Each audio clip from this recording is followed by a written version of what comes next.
გამარჯობა თქვენ უყურებთ გადაცემას თქვენი პარლამენტი ტელეკომპანია გურიის ეთერში სტუდიაში მუშაობს ანა კანაპლევა. დღეს განვიხილავთ მთავრობის მიერ შემუშავებულ 10 პუნქტიან გეგმას მოდერნიზაციისთვის და დასაქმებისთვის. ერთ-ერთ მნიშვნელოვან საკითხს ინფრასტრუქტურის განვითარება წარმოადგენს. ამ საკითხზე სასაუბრობთ დღეს სტუდიაში მოვიწვიეთ ჩოხატაურის მაჟორიტარი დეპუტატი ნაციონალური მოძრაობიდან ბატონი კორნელი კუკულავა, მოგესალმებით. მოგესალმებით. და ფრაქცია ძლიერი საქართველოს თავმჯდომარე ბატონი გია თორთლაძე, მოგესალმებით ბატონ გია. გამარჯობა. შეგახსენებთ, რომ ჩვენი გადაცემის ფორმატის მიხედვით ჩვენ სტუმრებს დავუსვავ კითხვებს, რომლებიც დეპუტატებმა თავად შეადგინეს ერთმანეთისთვის. ყოველი პასუხისთვის ჩვენ სტუმრებს ექნებათ მხოლოდ 25 წამი. სანამ კითხვებზე გადავალთ, თქვენ გექნებათ კიდევ 25 წამი იმისთვის, რომ თქვენი პოზიციები გამოხატოთ ამ თემასთან დაკავშირებით. ბატონ კორნელი, გისმენთ. მოგეხსენებათ მომავალი წლისათვის ისე როგორც მიმდინარე ინფრასტრუქტურული სამუშაოები კვლავაც პრიორიტეტული მიმართულებაა. იქნება ახალი საგზაო მშენებლობები, იქნება ახალი სარკინიგზო მშენებლობები, იქნება წყალმომარაგება, კანალიზაცია, რაც ყველა ერთიანად ახალ სამუშაო ადგილებს და ჩვენი კეთილდღეობის გაუმჯობესებას ნიშნავს. მადლობა ბატონ გია, გისმენთ. მე მინდა გურიაზე ვისაუბრო და კერძოდ ჩოხატაურის რაიონზე ყველაზე მძიმე მდგომარეობა მოგეხსენებათ სწორედ ამ რეგიონშია.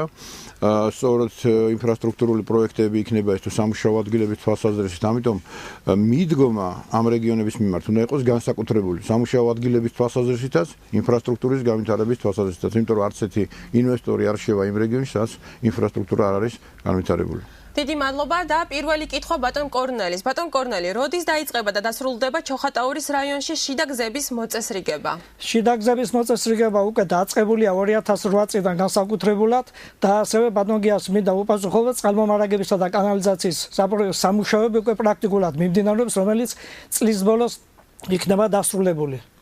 ბატონ გია, იწვევს თუ არა ინფრასტრუქტურული პროექტების განხორციელება ადამიანთა დასაქმების მნიშვნელოვან ზრდას? ინფრასტრუქტურული პროექტების განხორციელება იწვევს დასაქმებას, თუმცა ეს არის დროებითი დასაქმება. ეს არ არის მუდმივი დასაქმება, როდესაც პროექტი ხორციელდება, მხოლოდ იმ პერიოდში არიან ადამიანები დასაქმებული, რა თქმა უნდა, მისასალმებელია, კარგია, მაგრამ ეს არ არის მუდმივი სამუშაო ადგილი. ამიტომ ჩვენ უნდა ვიფიქროთ მუდმივი სამუშაო ადგილების შექმნაზე. დიდი მადლობა, ბატონ კორნელი, მეორე კითხვა. როდის დაიწყება და დასრულდება რაიონში გაზიფიკაცია? გაზიფიკაცია მიმდინარეობს უკვე ბოლო 2 წლის მანძილზე და შედგენილი გეგმა გრაფიკის შესაბამისად დაბა უკვე სრულდება, დაწყებულია სოფლებში გაზიფიცირება და თავისთავად ცხადია ის მომდევნო 2 წლის მანძილზე იქნება დასრულებული პროექტის შესაბამისად. ბატონ გია, თქვენი ოპონენტის მეორე კითხვა. ინფრასტრუქტურული პროექტების განხორციელება განსაკუთრებით სოფელში ახდენს თუ არა მიგრაციის შეჩერებაზე გავლენას? ნებისმიერი ინფრასტრუქტურული პროექტის განხორციელება, ნებისმიერი სამუშაო ადგილის შექმნა იწვევს, რა თქმა უნდა, შეჩერებას, ასე ვთქვათ, რეგიონების დაცლისგან. მაგრამ მიუხედავად ამისა, ჩვენი რეგიონები იცლება, საკმაოდ სერიოზული პროცესია ესა, ამიტომ ამის შეჩერება შეუძლია მხოლოდ გრძელვადიან სესხების მიცემას და ადგილებზე სამუშაო ადგილების შექმნას. მადლობა, ბატონ კორნელი. თვლით თუ არა, რომ ჩოხატაურის რაიონს ისევე როგორც მთელ გურიას სჭირდება განსაკუთრებული ინფრასტრუქტურული პროექტები?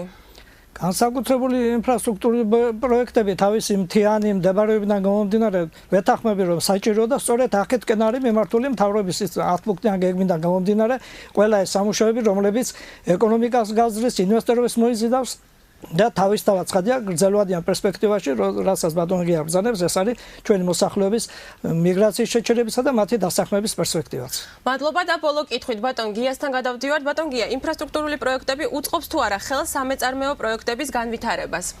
უდაოდ, თუ ჩვენ შევხედავთ რეგიონებს, სადაც უკვე დიდწილად, ასე ვთქვათ, დასრულების პროცესშია ინფრასტრუქტურული პროექტები, ხედავთ, რომ იქ ინვესტორიც ადვილად შედის.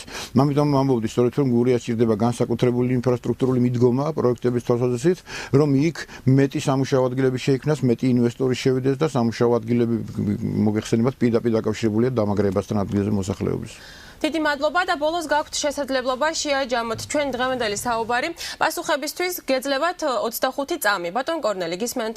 მინდა დავარწმუნო გურიის მოსახლეობა, ჩემი ამორჩევლები, რომ კვლავაც საქართველოს ხელისუფლება გურიაში განსაკუთრებულად მიუდგება ინფრასტრუქტურული პროექტების განხორციელებას, გავარმაგდება ის მოცულობები, რაც მიმდინარე წელს არის და მერწმუნეთ, რომ აი ეს არის ისევ ჩვენი საზოგადოების დასაქმება, ჩვენი კეთილდღეობის გაუმჯობესების ყველანაირი პირობა. ბატონ გია, თქვენი 25 წამი. მე მინდა გითხრათ, რომ გურია ზოგადად მთელი გურია ბევრად უფრო მძიმე მდგომარეობაშია, ვიდრე სხვა რეგიონები. აქედან გამომდინარე, კიდევ ერთხელ ვიმეორებ, განსაკუთრებული მიდგომაა საჭირო, განსაკუთრებული პირობების შექმნა საჭირო ინვესტორისთვის, რომ შევიდე და შეიქმნას სამუშაო ადგილები და ინფრასტრუქტურული პროექტები, რომლებიც ზოგ შემთხვევაში ჭიანურდება და გადათხრილ გზებთან გვაქვს საქმე და მძიმე მდგომარეობასთან ამ თვალსაზრისით, რაც შეიძლება დაჩქარდეს. დიდი მადლობა ბატონ გია, ბატონ კორნელი გადაცემაში სტუმრობისათვის და საინტერესო საუბრისათვის. ასეთი იყო თქვენი პარლამენტი დღეს. მე ამით გემშვიდობებით მომავალ შეხვედრამდე.